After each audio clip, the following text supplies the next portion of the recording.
Pessoal, eu queria fazer uma pergunta para vocês. O que vocês acham que a gente pode fazer assim? Pô, a gente é da geração oceânica, não é isso? A gente é do Gol, não é? Pô, eu sou do Gol também, não é?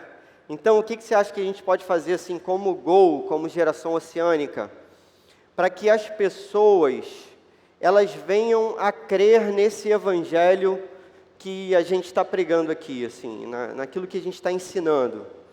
Existem algumas respostas, assim, a gente pode achar que a gente não pode fazer nada, né? É uma possibilidade.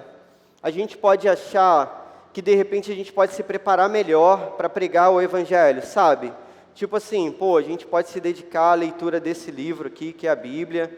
A gente pode, de repente, pô, estudar aquilo que tenha como contra-argumento ao cristianismo, para a gente tentar convencer alguém.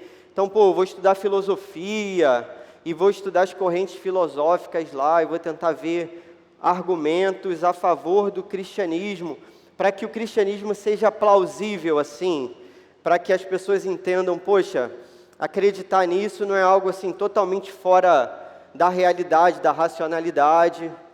E aí a gente pode finalmente pregar para essa pessoa. O que você acha que a gente pode fazer assim?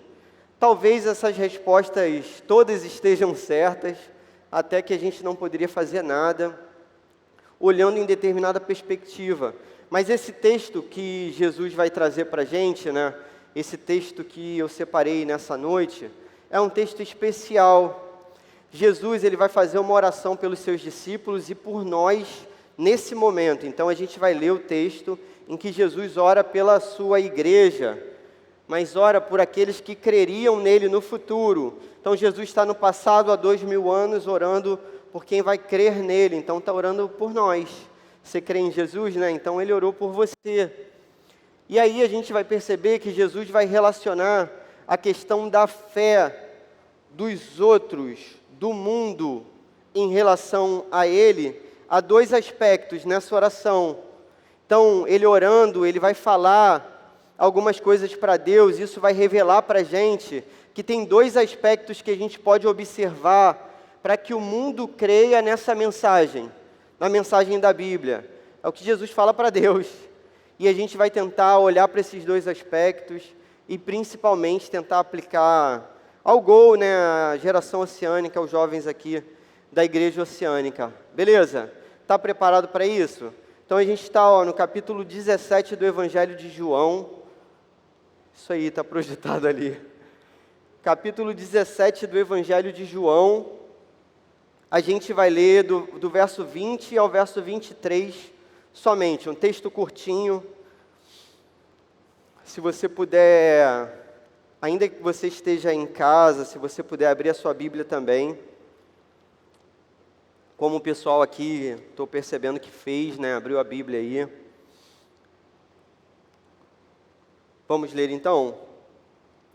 Diz assim a palavra de Deus, né, aqui Jesus falando: minha oração não é apenas por eles, rogo também por aqueles que crerão em mim por meio da mensagem deles, para que todos sejam um, Pai, como tu estás em mim e eu em ti, que eles também estejam em nós, para que o mundo creia que tu me enviaste.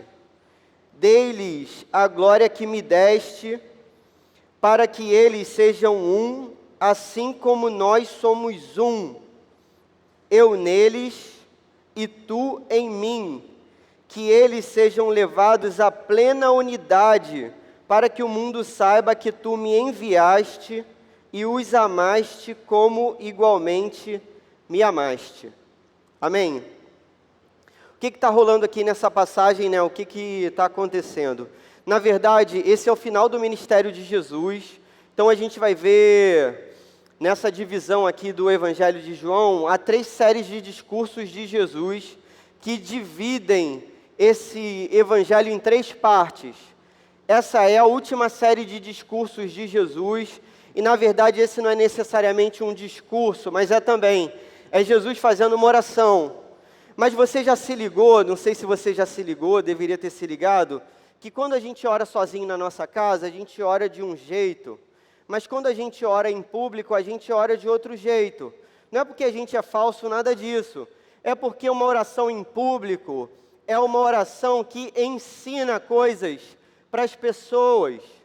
Você deve se lembrar que no Evangelho tem uma hora que Jesus agradece a Deus e ele depois diz assim: não, eu sei que você sempre ouviu minha oração, mas é porque eles estão ouvindo. Então ele fala: Pai, obrigado porque você ouviu minha oração. Eu sei que você sempre ouve a minha oração, mas é porque eles estão ouvindo essa oração agora. Então Jesus está na última série de discursos, ou seja, ele está fazendo uma oração agora. E se você reparasse o capítulo 18, você ia perceber que a gente está no final do capítulo 17, no 18 Jesus vai ser preso. Então o que está acontecendo aqui? É o final do ministério de Jesus, o final da vida dele. Essa é a última série de discursos dele, uma das últimas orações que ele faz no seu ministério. Então, você há de convir, você vai concordar comigo que esse texto é um texto extremamente importante. Beleza? Até aqui tranquilo? Ele faz uma oração em público, então ele faz uma oração ensinando os seus discípulos. Essa oração vai ser dividida em 3 ou 4 partes. Depende de quem divide. Eu dividi em 4. Então, por exemplo, você vai ver que Jesus vai orar pelos seus próprios discípulos ali, imediatos, que são os apóstolos que estão com ele. Depois, ele vai orar por nós, que é essa parte aqui, e eu dividi esse último trecho em 2 partes. Mas o que está rolando aqui é o seguinte: na última série de discursos de Jesus, Jesus ora por determinadas pessoas e ele ora por nós. Então, nesse trecho agora, Jesus está orando pela nossa vida. Beleza? Deu para entender? Logo depois que ele terminar essa oração, que seria o verso 26, a gente leu até o verso 23, Jesus caminharia até um lugar chamado Getsêmani. Nesse lugar, ele vai suar gotas de sangue. Isso vai ser explicado cientificamente. Ele vai viver um período de agonia profunda. Ele vai ser amparado por um anjo. Ele vai ser traído por Judas. Ele vai ser entregue às autoridades romanas e de Jerusalém daquele tempo. E ele vai ser açoitado, ele vai ser cuspido, ele vai ser esmurrado, ele vai ser ferido, ele vai ter os punhos e os pés atravessados, vão lhe colocar uma coroa de espinhos na cabeça, ele vai ser vestido de sangue, porque as suas vestes vão ser tiradas, e de sujeira, ele vai ser crucificado, e ele diz que ele entrega a sua própria vida em favor dos seus discípulos, ou seja, em favor daqueles que estavam ali com ele e em favor de nós, por quem ele faz essa oração final. Consegue entender como é que esse texto é um texto importante? Quando a gente olha para esse texto, a gente tira algumas lições. Então, a primeira lição que eu queria destacar nesse texto é a seguinte: Jesus relaciona a fé ao ensino dos seus discípulos. Então ele diz assim, Jesus relaciona a fé ao ensino dos seus discípulos. Ele diz assim, verso 20, minha oração não é apenas por eles, os discípulos que estavam ali naquele momento, rogo também por aqueles que crerão em mim. Então está orando por nós, por meio da mensagem deles. Consegue entender? A gente crê por meio da mensagem dos discípulos, por meio dos ensinos dos discípulos, por meio daquilo que os apóstolos, os evangelistas disseram. É por isso que a gente crê. Então, assim, se a gente não tiver acesso a essa Bíblia, que é uma revelação especial, a gente não vai conseguir compreender a mensagem do Evangelho. A gente tem acesso a esse texto todo dia. Poxa, a gente tem em todas as versões que a gente quiser, em todas as línguas que a gente quiser, no momento que a gente quiser. né, que a gente tem no aplicativo também. Eu, por exemplo, consulto várias versões, gosto de ler também versões diferentes. Agora eu tenho lido uma versão diferente. Então, a gente tem todo acesso a esse ensino dos discípulos de Jesus. Você tem que tomar esse ensino como algo que vai nutrir a sua própria fé, porque em algum momento você já foi de fora também, provavelmente, como eu, beleza? Então assim, se um dia eu acreditei na mensagem do Evangelho que me foi pregada, mas ao mesmo tempo eu preciso continuar sendo alimentado por essa palavra, para que eu não venha morrer, para que eu não venha ser aquela semente da parábola das 4 sementes, ou dos 4 tipos de solo, em que a semente vai ser lançada e vai ser abafada pelos espinhos, pelas preocupações dessa vida, ou vai cair num terreno pedregoso, ou seja, sem raiz, entende? Que a planta não consegue crescer para baixo e por isso ela não consegue crescer para cima também. O que eu estou querendo dizer com isso? Cara, esse texto é o texto mais importante da nossa vida. Isso é mais importante do que a ementa e a matéria do vestibular. Isso é mais importante do que a prova que você vai fazer, o conteúdo da prova que você vai fazer para o seu mestrado, para a sua faculdade, para o seu concurso público, o código de lei que você tem que memorizar, o assunto que você tem que estudar, as relações internacionais, não sei o que você estuda, estou tentando associar a sua vida, beleza? Então alguma coisa você faz, não é? Não é isso? É o quê? Biologia, biomedicina? Biomedicina. Então, deve ter algum assunto muito legal lá na biomedicina, não tem? Que eu não conheço, desconheço. O legal, o legal, cara, nunca foi meu forte isso. Biologia e química. Meu ponto fraco. Deve ter alguma coisa importante que você estuda. Cara, mas isso daqui é muito mais importante do que isso tudo. Então, a gente tem que viver imerso nessa palavra. Pô, eu sei que você sabe disso. E eu sei que você já imaginava também que Jesus fosse dizer isso, né? Por quê? Para que as pessoas creiam, elas têm que ouvir o Evangelho. Porque se elas não ouvirem o Evangelho, elas não vão crer. Isso você já sabia. Mas o que é espantoso dessa oração de Jesus é a segunda lição desse texto. Isso me surpreendeu quando eu percebi pela primeira vez que Jesus fala primeiro sobre a mensagem, e isso para mim é lógico, claro, óbvio. Mas a segunda lição do texto é que Jesus relaciona a fé do mundo, beleza? A unidade da igreja. E isso é surpreendente. Olha o que ele continua dizendo. Verso 21. Para que todos sejam um, Pai, como Tu estás em mim e eu em Ti, que eles também estejam em nós. Para quê?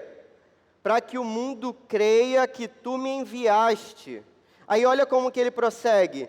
Dê-lhes a glória que me deste, para que eles sejam um, assim como nós somos um, eu neles e Tu em mim.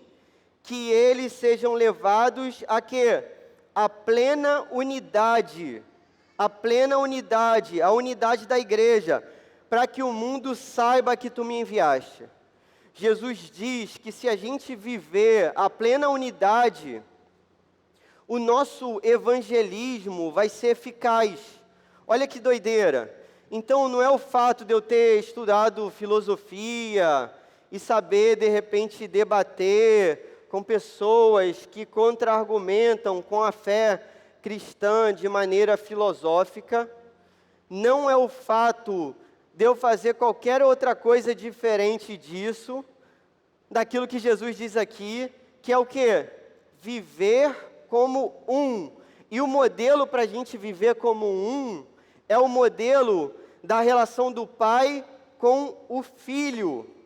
E essa relação é uma relação de comunhão perfeita e eterna, entende?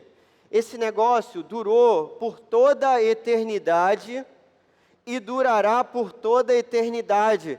É aquilo que, de modo bem difícil da gente entender, eu mesmo não consigo entender, é chamado de eternidade passada e eternidade futura.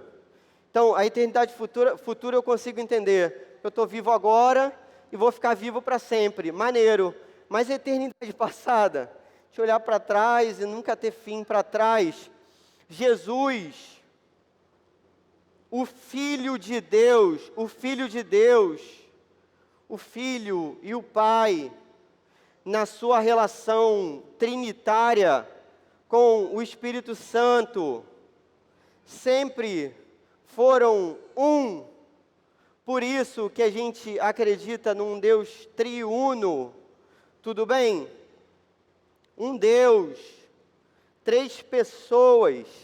Essa comunhão perfeita e eterna é a comunhão que Jesus usa como comparativo para aquilo que a gente tinha que viver como igreja e que a gente tem que viver como Gol. Você está conseguindo entender? Então Jesus está dizendo assim, olha,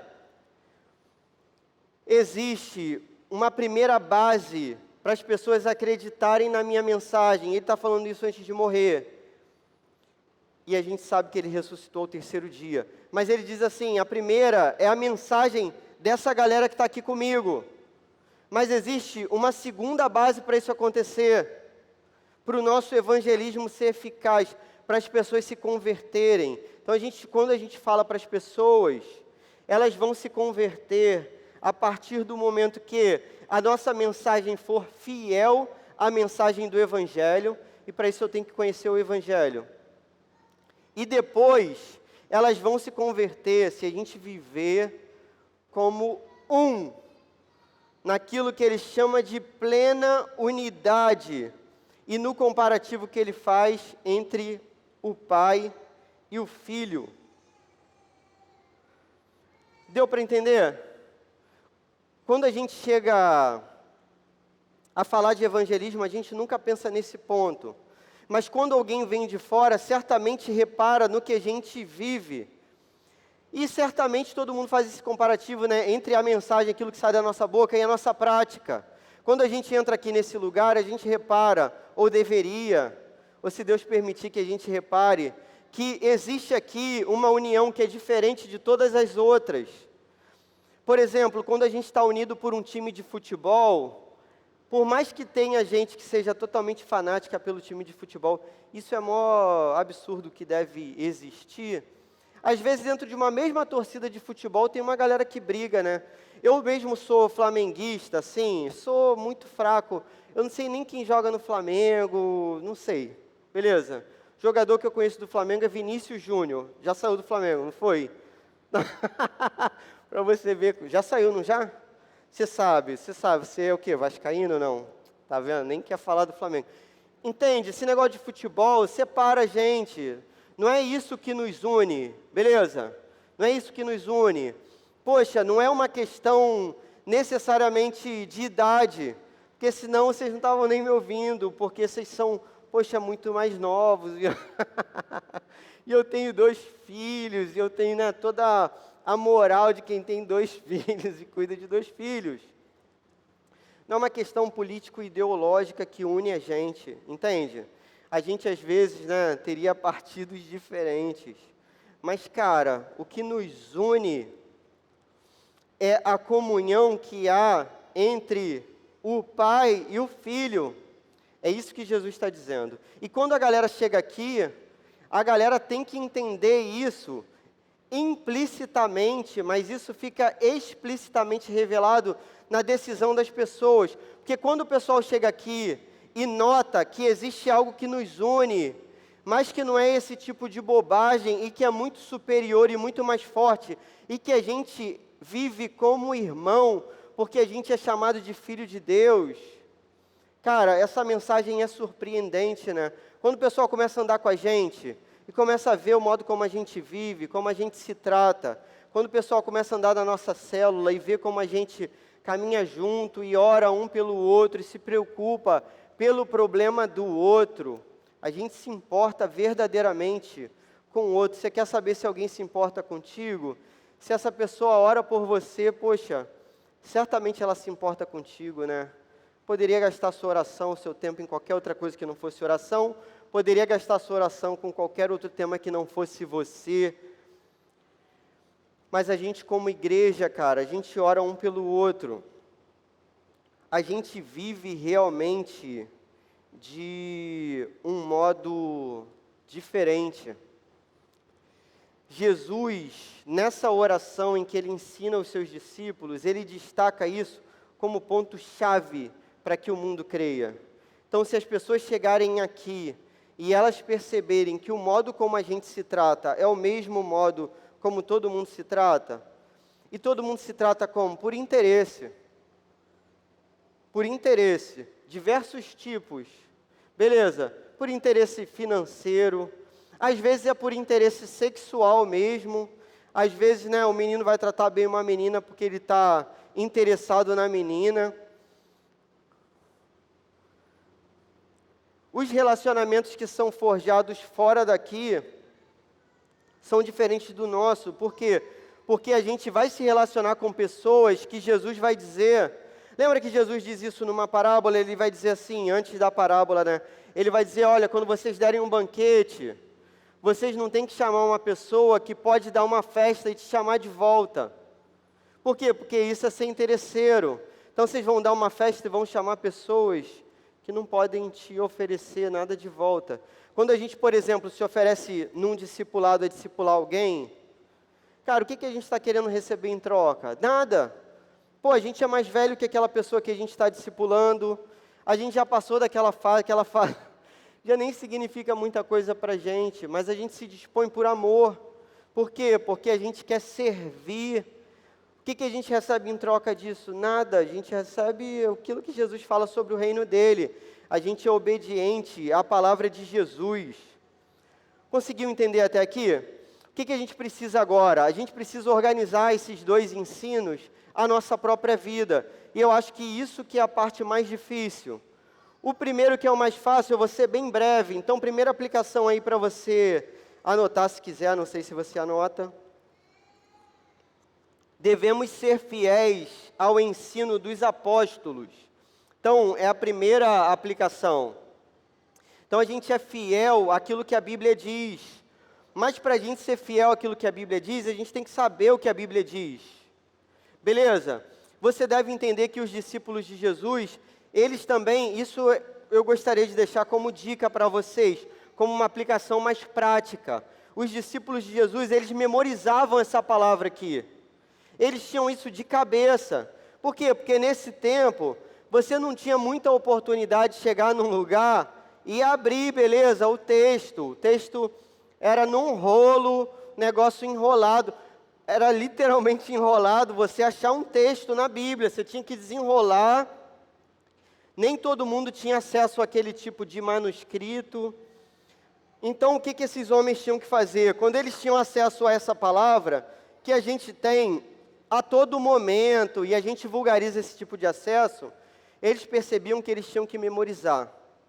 Então, pô, é agora, eu tenho que botar esse negócio aqui no meu coração. Memorizar não é coisa muito fácil, mas eles se esforçavam por isso. E eu gostaria de deixar isso como uma aplicação bem prática para você, que é jovem. Cara, você quer ser usado por Deus? Aproveita primeiro que sua memória está boa. Porque chega na minha idade, cara, a memória já não funciona direito. Aproveita que a sua memória está boa.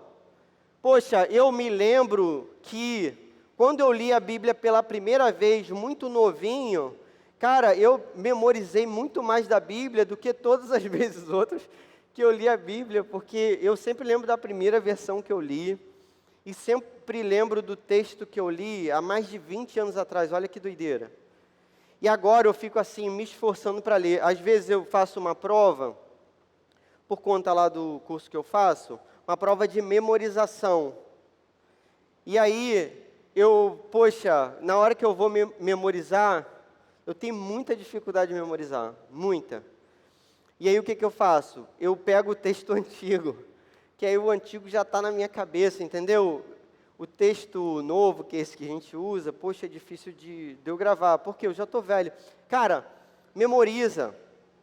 Quando a gente memoriza, nas mais diversas situações da nossa vida, Deus traz uma passagem da Bíblia para a gente compartilhar com aquela pessoa que está precisando. E às vezes, pô, no meio de uma conversa, principalmente com um cara que não é cristão, vai ficar ruim, não vai? O cara vem e te pergunta uma parada, ou a moça vem e te pergunta uma parada, aí você, calma aí, deixa eu achar um versículo aqui, rapidinho, calma aí. Aí vocês lançam no Google, né, que você não está lembrando do versículo, aí o Google te dá aquela pista, às vezes te dá a pista toda errada, pô, essa parada não vai funcionar. Esses dias, um amigo meu, esses dias já tem muito tempo, mas beleza, vou contar como esses dias, já tem mais de ano isso aí, mas esses dias um amigo meu, ele me ligou, cara, aí era assim, um amigo da faculdade, já não falava com ele há muitos anos mesmo, muitos anos, eu me formei há muito tempo atrás também, eu entrei para a faculdade para te espantar mesmo, para você ficar, né, bem, me achando velho, né, tentei uma palavra melhor, mas não tinha. Cara, eu entrei para a universidade, para a UF, no governo Fernando Henrique Cardoso. Sabe o que é isso? Cara, governo Fernando Henrique, aquele lá de... Foi isso aí, plano real, né? Foi nesse tempo. Cara, um amigo meu da faculdade me ligou depois de anos. Achei aquilo estranho, mas eu tinha um número lá, tal, aí atendi. Pô, e aí, tal, aí... A gente trocou uma ideia rápida, aí ele falou assim para mim, poxa, Clóvis... a minha esposa está grávida e ela, né, esperando um filhinho e tal. Cara, mas a gente não estava preparado para nada disso, a gente não planejou, foi um acidente, assim, né, a gente não queria. Poxa, cara, eu estou pensando em o que eu vou fazer, a gente está achando que a gente vai tirar esse filho. Pô, são as situações que a vida oferece para a gente, do nada, entendeu? Uma pessoa me ligou e trocou essa ideia comigo. Não sei se ele lembrou, né, que eu sou cristão, acho que sim. E aí, poxa, na hora, né, a gente ora, e eu orei, e eu disse, poxa, enquanto ele falava lá, qualquer coisa, Deus, me dá alguma palavra aqui, é uma vida, né, uma criança, preciso dizer alguma coisa. Aí, graças a Deus, eu já tinha meu filho, o Isaac, e Raquel estava grávida de novo, né, de Esther. E aí, nesse momento, Esther, você vê, já tem 3 anos, olha quanto tempo tem isso. E aí, nesse tempo, eu, vou falar da minha história. Então, eu vou contar o que aconteceu comigo. Porque é assim que Jesus fala para aquele endemoniado. Lembra do endemoniado lá, Gerazeno? Jesus expulsa os demônios do cara. O cara tinha, sei lá, 2.000 demônios, entram nos porcos, os porcos caem lá do precipício. Aí o cara diz assim, Jesus, eu quero ir com você. Jesus diz, cara, volta para a sua terra, volta para os seus e diz aquilo que Deus fez na sua vida e quanto que Ele teve misericórdia de você. Aí o que eu pensei? Pô, cara, eu vou dizer o que Deus fez na minha vida e quanto que Ele teve misericórdia da minha vida. Aí foi isso que eu fiz. Cara, sim, graças a Deus Ele teve o filhinho e Ele está todo feliz com o filhinho que Ele teve, o menino lindo assim, parece ser grande bênção na vida deles. São essas as situações. E a gente tem que ter isso no nosso coração. E a gente tem que pedir essa ajuda, mas a gente tem que se dedicar a essa palavra. É isso. Isso você já sabe. Você já sabia, está tranquilo. Você já está fazendo isso. Pô, está tranquilo. Mas a segunda parte é a parte mais difícil. Que a gente deve lutar, a segunda lição, a gente deve lutar, e a última. A gente deve lutar pela plena unidade da igreja. Então, assim, as pessoas só vão crer se houver essa consonância, essa uniformidade, essa harmonia, essa afinação, se ajuste entre aquilo que a gente fala e aquilo que a gente vive. Se a galera chegar aqui e perceber que o que a gente vive é igual ao que se vive em outros lugares, ninguém vai querer ficar, né? Para que a pessoa vai ficar aqui? Ela vai ficar num lugar que seja mais tranquilo, assim, até para ela pecar, para ela viver a vida da maneira que ela quiser. O modelo de Jesus é esse: o Pai glorifica o Filho e o Filho glorifica o Pai. É o modelo de unidade que Jesus está comparando com aquilo que a gente vai viver como unidade na igreja. De modo mais prático assim, como é que você tenta aplicar isso na sua vida? E agora é a parte que você tem que prestar atenção. Pô, não entendi nada que você falou. Espero que isso não tenha acontecido. agora é o mais importante, beleza? É o mais importante. Como é que a gente vai fazer essa parada? A gente vai fazer isso intencionalmente. Então a gente poderia pensar assim, a gente vai fazer isso espontaneamente, naturalmente, sem força, sem esforço. Ou a gente vai querer fazer, a gente vai ter a intenção de fazer, a gente vai buscar fazer. É assim que é o modelo bíblico, beleza? Não é o modelo natural piloto automático, nunca foi, nem vai ser. Só quando a gente for glorificado, quando a gente não tiver mais aqui, novos céus, nova terra, aí, é o natural. Mas, por enquanto, o natural dá problema. Então, a gente tem que intencionalmente querer viver como um. Como um. Beleza? Show! Como que a gente vai fazer isso? No nosso cotidiano, nas nossas conversas, por exemplo. Então, para que a gente viva a plena unidade da igreja, para que a gente viva como um, a gente deve evitar emitir comentários, dizer coisas que são depreciativas, avaliativas do caráter do nosso irmão. Entende? Então, a gente sai daqui e a gente vai trocar uma ideia no lugar que a gente vai comer. Então, sei lá onde você vai, se você vai, não sei, e a gente está junto.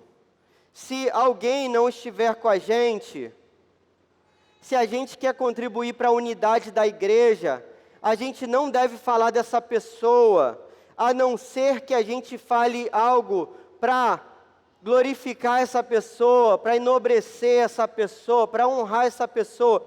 Você consegue entender? Então, se for para a gente falar mal de alguém, a gente não fala. Por quê? Porque Jesus está dizendo que se a gente não viver como um, o nosso evangelismo não vai funcionar, o mundo não vai crer que a gente acredita nele. Às vezes a gente acha que a gente pode definir as pessoas, mas cara, na moral, a gente não sabe nada da vida de ninguém. Avaliar nossa própria vida é algo difícil. A nossa própria vida. Imagine, cara, avaliar a experiência, a vivência, o caráter, principalmente as intenções do coração de uma outra pessoa. Então a gente tem que ser nas nossas conversas, seja em qual ambiente for, a gente tem que ser altamente misericordioso. Consegue entender? Tem um exemplo que eu já dei, vou contar de novo para você ver se você entende, que é o seguinte. Poxa, uma vez o cara estava no metrô, e aí no metrô, os filhos desse cara estavam tocando terror no metrô.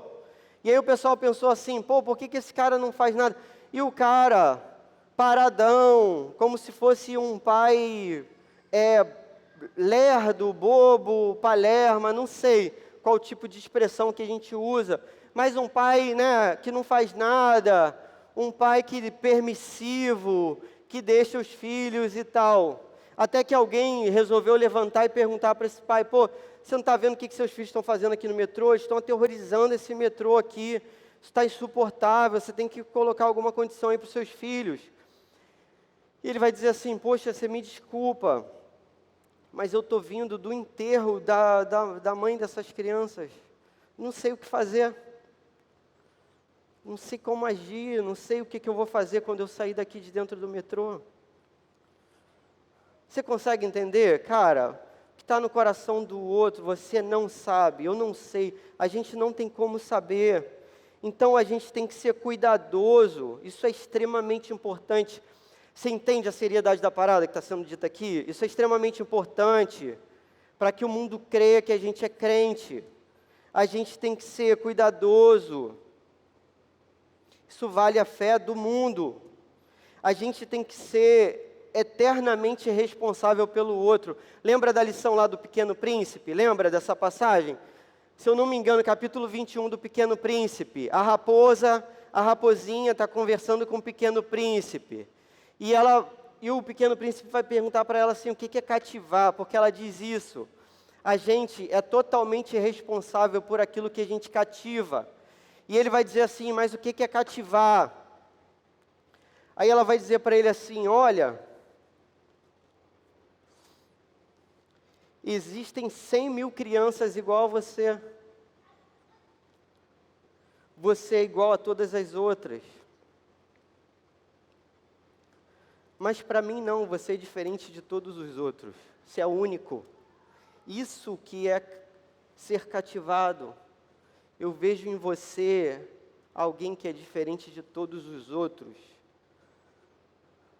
É assim que eu vejo a minha esposa. Todo mundo é igual, tudo muito igual, é tudo muito repetitivo, menos ela. Ela é totalmente diferente de todo mundo.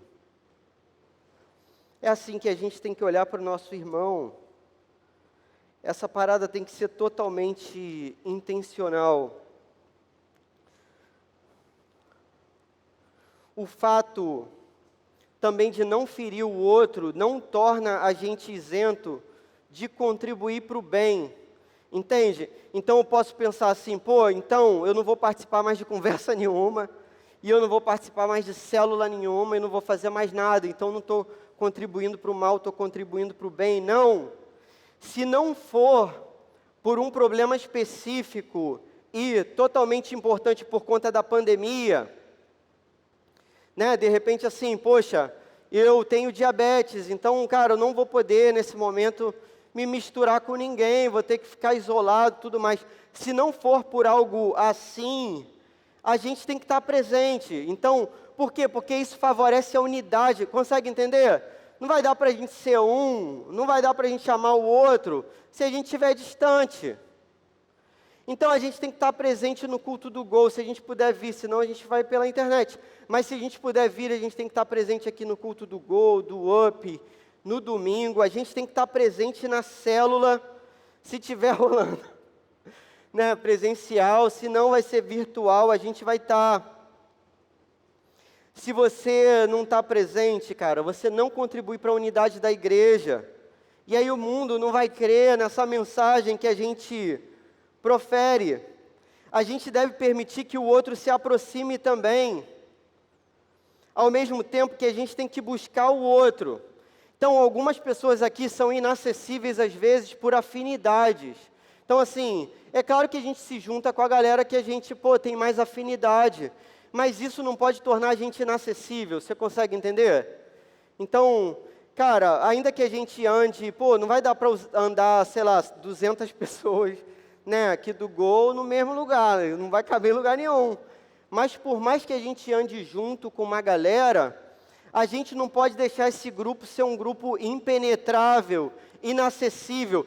Principalmente se você for líder, você vai ter que ficar ligado nessa parada. É muito fácil o líder andar só com líderes.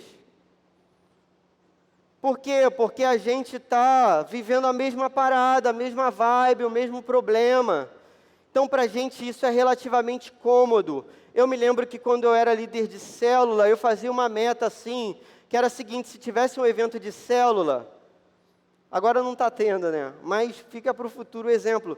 Eu tentava trocar ideia com todo mundo, porque senão fico eu e Raquel e acabou, isso para mim está tranquilo. Mas não, aí eu tentava trocar ideia com esse, aí já troquei com esse, aí já me desvencilhava, falava assim, aí fera, show, e que é o jeito que eu falo, e vou para o outro grupo, e aí tentava puxar um assunto, eu sou meio fraco assim para puxar assunto. E aí tentava, a gente não pode ser inacessível no sentido do nosso grupo. E a gente não pode deixar a timidez também, a introspecção, dominar a nossa vida completamente, de modo que a gente não venha ser um, como igreja. Então, as pessoas têm que saber o que eu estou vivendo, e eu tenho que saber o que você está vivendo, para eu poder orar por você, e você orar por mim. Aprenda a dividir a sua atenção com outras pessoas, que não são aquelas que você já está acostumado. Faça isso de propósito. Quando tiver um visitante aqui, cara, quando passar a pandemia, chega junto, né? Cola com a pessoa, permita que a pessoa se aproxime.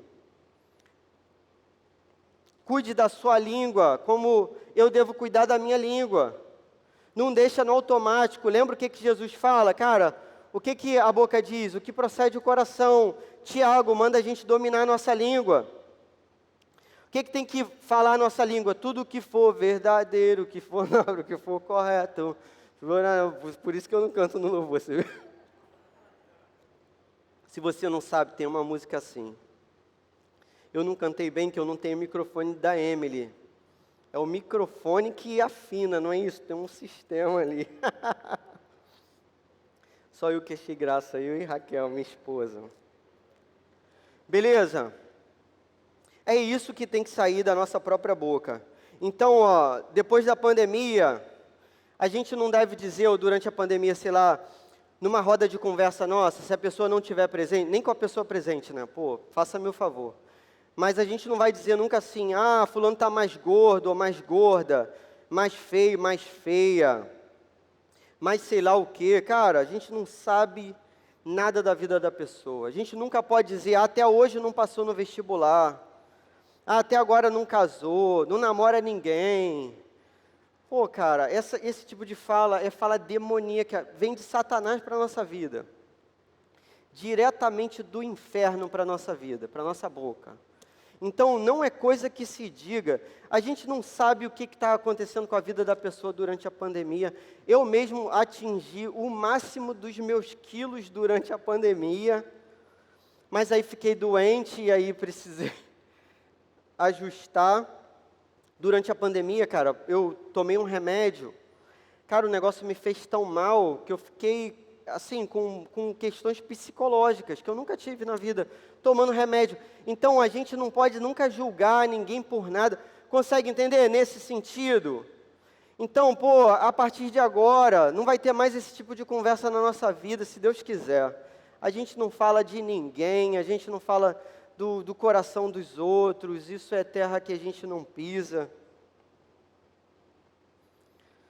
A gente vai tentar ajudar. Se você reparar alguma coisa em alguém, cara, se aproxima para ajudar, com todo amor, delicadeza, de forma que você não ofenda. Pense 1000 vezes antes de falar, ofereça ajuda, faça de tudo para você tratar essa pessoa como Jesus te tratou, porque foi assim que Jesus te tratou, né? A pandemia deve ter mostrado para a gente também o quanto que ficar separado é difícil, né? Então, pô, quando a gente puder estar junto, nos cultos pelo menos a gente pode, a gente tem que estar junto. A Bíblia sempre diz que a alegria é coletiva. Então, a Bíblia sempre diz isso, cara. A alegria é sempre comparada a uma festa em que você reúne uma galera para festejar. É um casamento, é a festa de uma comunidade, de um vilarejo. Ontem a gente viu uma parábola aqui no UP, e no final da parábola tem uma festa. É isso, uma festa sempre coletiva. Nunca é ninguém sozinho, ninguém pode ficar sozinho. No nosso meio ninguém vai ficar sozinho. Em outros lugares fica, mas com a gente não vai ficar. Porque a gente vai agregar essas pessoas e a gente vai medir aquilo que a gente fala. E a gente vai dizer tudo para a glória de Deus. Só tem uma parte na Bíblia que uma pessoa se alegra sozinha, né? É aquela parte que Jesus conta a parábola que diz assim, que o cara estava cheio de dinheiro, cheio de posses, e ele diz, vou construir uma porção de celeiro, vou guardar os grãos todos, e ele diz consigo mesmo, vou me alegrar e vou beber. Ele diz consigo mesmo. É a única parte da Bíblia que diz isso. Aí sabe o que diz o final da parábola? Louco, essa noite te pedirão a sua alma. Cara, nunca é sozinho. Na Bíblia é sempre junto. É assim que a gente tem que viver. Aproxime-se, permita a aproximação. Tome cuidado com a crítica na esfera pública. Uma última aplicação aí pra gente. Dentro dessa aplicação mesmo. Cara, até nas mídias sociais, a gente está sendo visto, julgado pelo mundo. Então, a gente tem que viver unido nas mídias sociais. Você consegue entender? Cara, por exemplo, se algum líder aqui da igreja postar alguma coisa que eu discordo, eu nunca vou pôr no post do cara, embaixo do post, publicamente, chegar e confrontar aquela parada. Porque olha o péssimo testemunho que vai ser para os outros. As pessoas vão pensar assim, cara, esses crentes não se entendem entre eles querem que eu entenda o Evangelho. Então assim, se eu precisar falar com alguém, e se for com você também, ou você comigo, sei lá, pô, me chama no privado, beleza? Fala assim, Clóvis, você botou essa parada aqui, mas esse negócio... Porque talvez eu nem saiba, né? A gente é pego de surpresa pelo noticiário, às vezes a gente divulga alguma coisa errada, até fake news eu posso divulgar, não querendo, né? Eu faço todo o esforço para não fazer. Poxa, então chama a pessoa no privado, conversa com ela no privado, conversa em particular. Tenha todo cuidado para que as pessoas não vejam a gente como cristão, como um bando de malucos que briga. Lembre-se, na internet tem a opção de gente maluca, endemoninhada e psicopata. Está tudo espalhado também em todos os lugares e na internet também. Então você não deve chamar a atenção de um líder seu publicamente de modo nenhum. Isso é totalmente antibíblico, isso é imaturidade. Geralmente os mais jovens, às vezes, né, ficam mais afetados assim por essas questões ideológicas. Mas eu gostaria que até na mídia social você se comportasse na manutenção e na unidade da igreja. Amém? Somos unidos pelo modelo de união entre pai e filho. Que essa geração sirva como exemplo para toda a igreja de unidade. Que os de fora entendam o amor que nos une e possam crer verdadeiramente na mensagem do Evangelho. Amém? Pô, você vai tentar botar essa parada em prática? Nunca mais falar de ninguém se a pessoa não estiver presente. Toda palavra sua seja realmente uma palavra para edificação. Amém. Senhor, muito obrigado pela sua palavra santa. Em nome de Jesus, Pai, a gente sabe que é difícil controlar nossa própria língua, nosso coração. A gente tem hábitos que são, às vezes, contrários à Tua vontade. Pai, transforma a nossa vida, Pai. Que a gente olhe para o nosso irmão com toda a misericórdia. Que a gente meça as palavras que saem da nossa boca.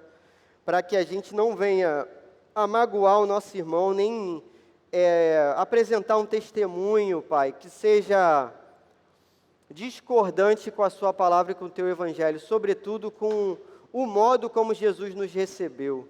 Nós não merecíamos nada, fomos recebidos como heróis, com festa. Que a gente possa tratar o nosso irmão com toda a misericórdia, com todo o cuidado, com todo o amor, com todo o respeito. Que nenhuma fofoca, maledicência saia da nossa boca, Pai.